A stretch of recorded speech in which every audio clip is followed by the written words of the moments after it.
கனடாவில் டைப் 2 நீரிழிவு நோய், உயர் இரத்த அழுத்தம் மற்றும் கடுமையான மார்பக புற்றுநோய் போன்ற நோய்கள் ஏனையோரை விட கருப்பின கனேடியர்களை அதிகம் பாதிக்கிறது.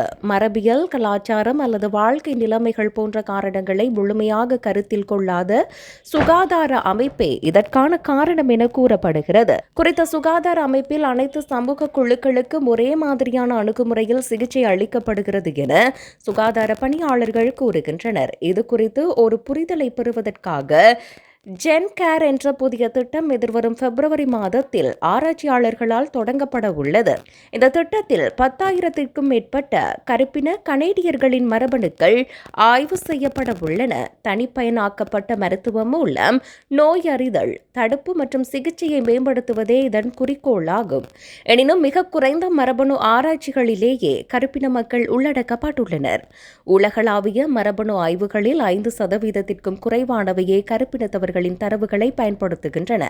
இதனால் சோதனை முடிவுகள் மற்றும் சிகிச்சை போன்றவற்றால் அவர்களுக்கு பயன் கிடைக்காமல் போகலாம்.